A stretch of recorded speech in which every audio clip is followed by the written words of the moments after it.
Hello student and welcome back to simply JS.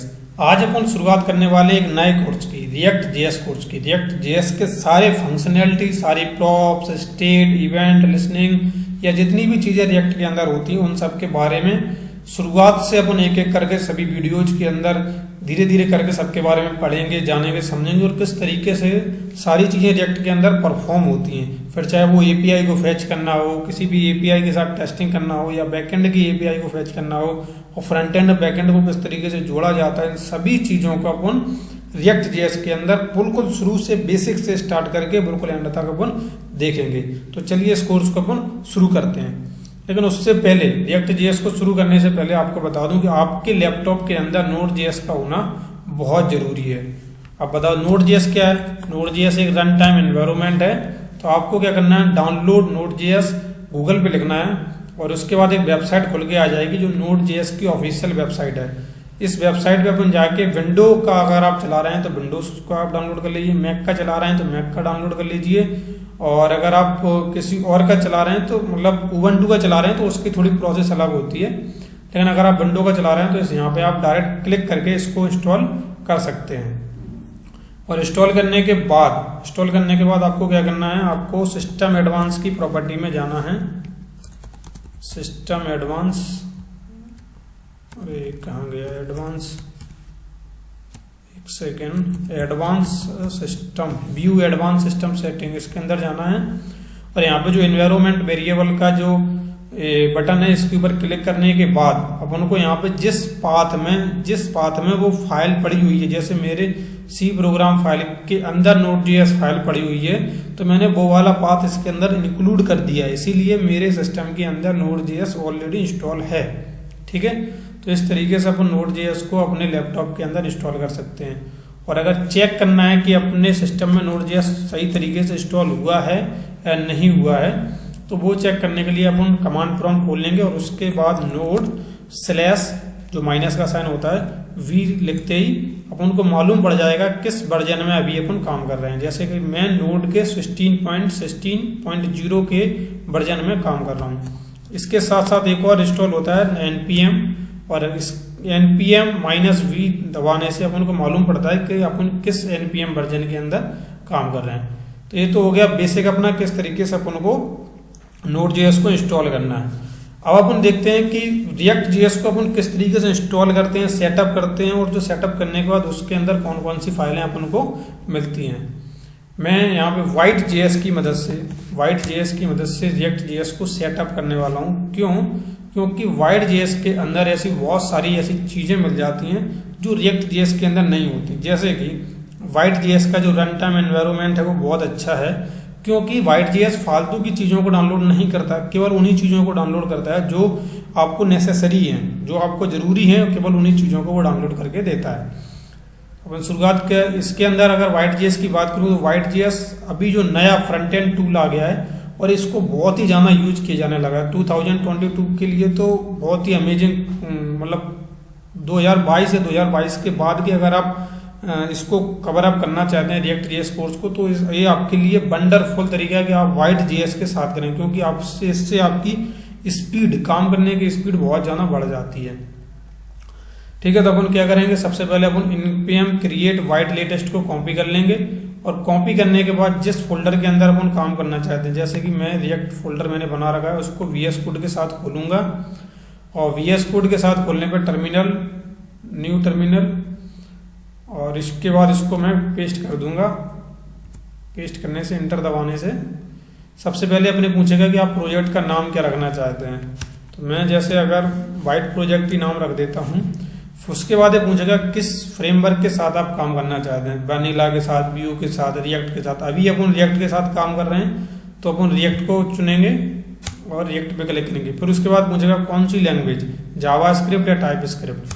तो आपको जावा script करना है। उसके बाद ये बताता है आपको किस तरीके से आपको इस वाइट प्रोजेक्ट को चलाना है। सबसे पहले आपको क्या करना है, CD और आप वाइट प्रोजेक्ट लिखिए, तो आप टैब दबाएंगे तो वाइट प्रोजेक्ट के अंदर पहुंच जाएंगे। उसके बाद आप npm इंस्टॉल लिखिए, पूरी प्रोसेस खुद बताता है किस तरीके से अपन इसको चलाएंगे। तो npm इंस्टॉल लिखने से क्या होगा, npm इंस्टॉल लिखने से पैकेज.json के अंदर जितने भी पैकेज हैं या जो स्क्रिप्ट है ये सारी एक्टिव हो जाएंगी और अपने लैपटॉप के अंदर इंस्टॉल हो जाएंगी। ठीक है, ये थोड़ा सा समय लेता है बस npm इंस्टॉल, लेकिन ये भी बहुत फास्ट हो जाता है। थोड़ा सा और समय लेगा, लेकिन जब तक आपको बता दूं कि React.js एक ऐसी वेबसाइट बनाने के काबिल होता है कि वो उसके अंदर आपको पेज को रीलोड नहीं करना पड़ता, और आप डायनेमिक तरीके से वेबसाइट को क्रिएट कर सकते हैं। इसका कहने का मतलब क्या है वो अभी थोड़ी देर में समझेंगे। ये अपना पूरा प्रोसेस हो गया npm इंस्टॉल का। इसके बाद अपन को कमांड कौन सी चलानी है, npm run dev। तो अपन npm run dev इस तरीके से अपन चलाएंगे तो अपना Vite.js का React.js के साथ पूरा सेटअप बन के तैयार हो जाएगा और अपने लोकल नेटवर्क पे अपन को देखने को मिल जाएगा। इसमें बस इतना ही अंतर है, ये जो है 127.0.0.5173 के लोकल होस्ट पे चलता है, और जब React.js अकेला अगर चलता है, मतलब यानी कि मैं React.js के साथ सेटअप करता हूँ, तो वो पोर्ट नंबर 3000 पे चलता है। पहले अलग तरीके से शो होता था, इस बार अलग तरीके से थोड़ा इन्होंने अपने आप को अपडेट कर दिया। Vite.js के अपन 2 पॉइंट वर्जन के अंदर अभी चल रहे हैं। मैं अगर इसको थोड़ा सा जूम कम कर दूं तो इसमें अब सही तरीके से आपको दिखाई देगा बिल्कुल।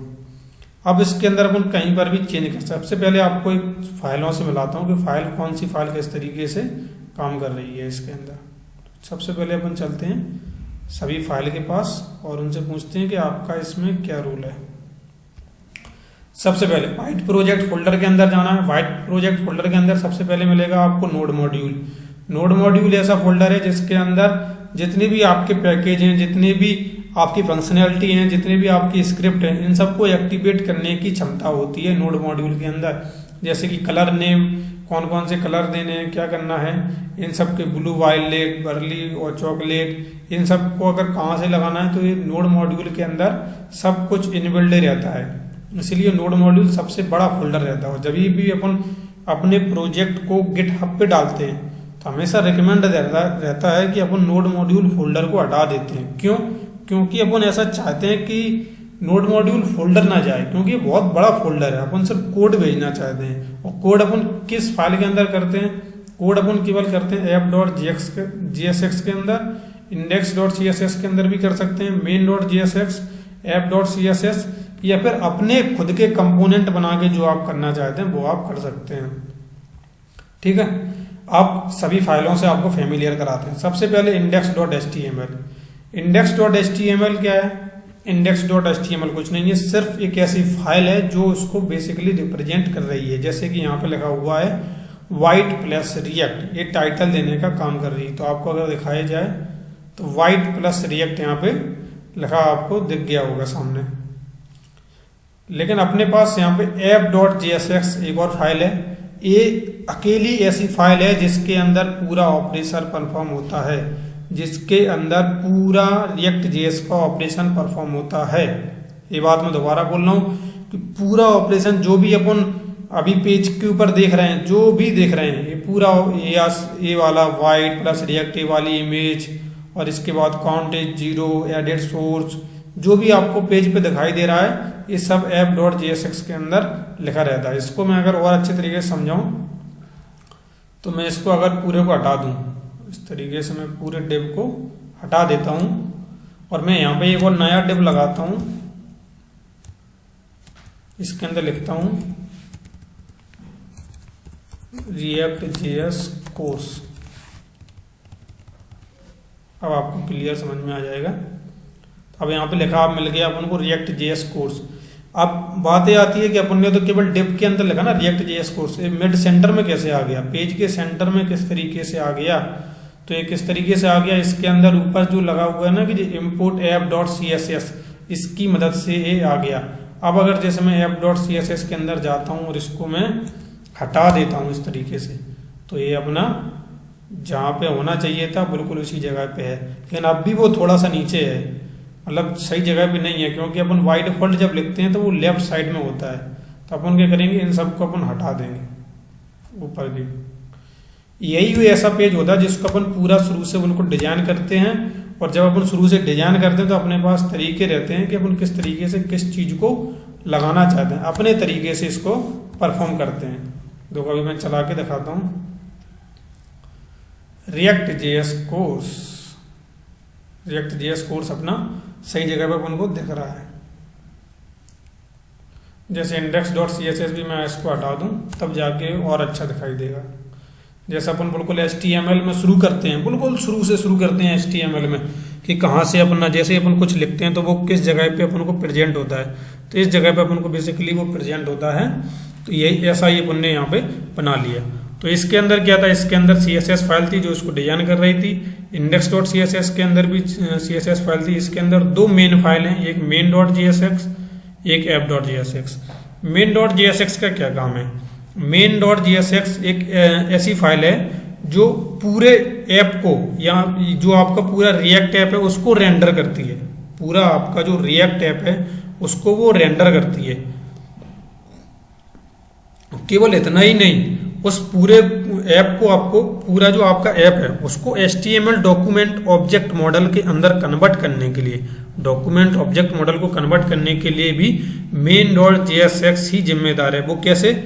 इस वाले कोड से। इसमें लगा है कि react dom dot create root document dot get element by ID root नाम की एक आईडी को उन्होंने एक्सेस किया है। उसके वो पूरे फोल्डर को, जो ऐप वाला फोल्डर जो दिया गया है इसके अंदर, जो ऐप वाला, इसको वो रेंडर करेगी। देखो किस तरीके से करेगी। देखो index.html के अंदर रूट नाम से एक डिव बनाया गया है और जिसके अंदर की स्क्रिप्ट इसके अंदर लगाई गई है कौन सी? main.jsx की। इसके अंदर app.jsx के स्क्रिप्ट नहीं लगाई गई। क्यों नहीं लगाई गई? क्योंकि इसको बताया जा रहा है कि HTML के अंदर जो कोड है वो main.jsx से आ रहा है। अब main.jsx को ये बताया जा रहा है कि आपके पास जो कोड है, main.jsx के पास जो कोड है वो app.jsx के अंदर आ रहा है। किससे? app.jsx के द्वारा उसके पास पहुंच रहा है। अब app.jsx ऐसी फाइल है जिसको अपन पूरी तरीके से चेंज करते हैं। अब ये चीज अपने हाथ में होती है app.jsx, जिसको अपन शुरू से लेके एंड तक पूरी तरीके से बनाते हैं और बनाने के बाद अपना पूरा रिएक्ट अपन तैयार करते हैं। तो ये तो था React.js का बेसिक सेटअप और इंस्टॉलेशन, किस तरीके से इसकी फाइलें बनती हैं। और ये इतना फास्ट इसलिए हो गया क्योंकि इसने बहुत सारी ऐसी फाइलें हैं जिनको इग्नोर किया। अगर ये अपन React.js का सेटअप करते हैं, जैसा कि मैं आपको अगर React.js की ऑफिशियल वेबसाइट दिखाऊं, क्योंकि अपन पूरे कोर्स के अंदर React.js की जो ऑफिशियल वेबसाइट है React.js org, इसी से अपन पढ़ने वाले हैं। अच्छा, एक लोगों के बीच मन में कन्फ्यूजन रहता है कि React.js क्या फ्रेमवर्क है या लाइब्रेरी। इसका बहुत सिंपल सा जवाब है कि यहाँ पे लिखा भी हुआ है, ये JavaScript library for building user interface. एक अच्छे से अच्छी यूआई बनाने के लिए जावास्क्रिप्ट की लाइब्रेरी है, फंक्शन नहीं है। और वहीं अगर दूसरा खोलूँ Vue.js खोलता हूँ मैं, तो Vue.js की अगर वेबसाइट को खोलेंगे तो वहाँ पे सीधा लिखा हुआ है the progressive JavaScript framework. Vue.js एक जावास्क्रिप्ट का फ्रेमवर्क है और React.js एक जावास्क्रिप्ट की लाइब्रेरी है जो यूजर इंटरफेस बनाने के काम आती है। वहाँ की का इसके यहाँ पूरा डिटेल लिखा है किस तरीके से किस चीज़ों को परफॉर्म किया जाता है। डॉक्यूमेंटेशन पे जाएंगे तो यहाँ पे पूरी डिटेल मिल जाएगी। सबसे पहले React का वेबसाइट, न्यू React ऐप कैसे बनाएंगे, CDN लिंक कैसे एड करेंगे, और अभी अपन कौन सा वर्जन सीख रहे हैं। कई बार लोग पूछते हैं कि सर मेरा कोड ये वाला मैं React.js के अंदर चला तो रहा हूँ लेकिन मेरा काम नहीं कर रहा है। तो उसका बेसिक रीजन यही रहता है कि आपने वर्जन आपका दूसरा है, आप जिस वर्जन पे काम कर रहे हैं वो दूसरा है। अगर आपने किसी यूट्यूबर या किसी दूसरे आपसे जिससे आपने सीखा था उसने आपको दूसरे वर्जन पर सिखाया है तो वहाँ पे कोड का थोड़ा बहुत चेंजेस हो जाता है। इसीलिए आप वर्जन का जरूर ध्यान रखें कि कौन से वर्जन पे आप काम कर रहे हैं। अभी अपन सीखने वाले हैं React.js वो 18.2.0 वाले वर्जन के साथ सीखेंगे। और इसकी गिटहब भी है, जिसकी गिटहब पे इसकी गिटहब बिल्कुल ओपन सोर्स है। अपन चाहें तो यहाँ पे इसकी फाइल को इस जगह पे डाउनलोड कर सकते हैं और डाउनलोड करके अपने द्वारा जो भी अपन चेंजेस कराना चाहते हैं वो चेंजेस करके इसके ऊपर डाल सकते हैं। वो मैं कभी किसी और वीडियो में बताऊंगा किस तरीके से एक ओपन सोर्स प्रोजेक्ट के अंदर अपनी फाइल को इम्बेड करवा सकते हैं। उनसे मतलब रिक्वेस्ट भेज सकते हैं कि मैंने आपकी फाइल के अंदर एक कोड के अंदर चेंज किया है और मैं इसको चेंज कर दिया है मैंने इस तरीके से, आप मेरे इस कोड को यूज करके देखिए, अगर अच्छा है तो आप उसको अपनी वेबसाइट के अंदर इनबिल्ड कर दीजिए। अगर आप ऐसा मतलब कुछ अच्छा कोड अगर आप लिखते हैं तो आपका कोड भी React.js की वेबसाइट के अंदर ऐड हो सकता है। ओवरऑल यही था React.js को किस तरीके से सेटअप किया जाता है, किस तरीके से इंस्टॉल किया जाता है, अपन को पूरा डॉक्यूमेंटेशन के द्वारा ही पढ़ना है। और करते हैं अपन नेक्स्ट वीडियो से। जब तक के लिए thank you for watching this video.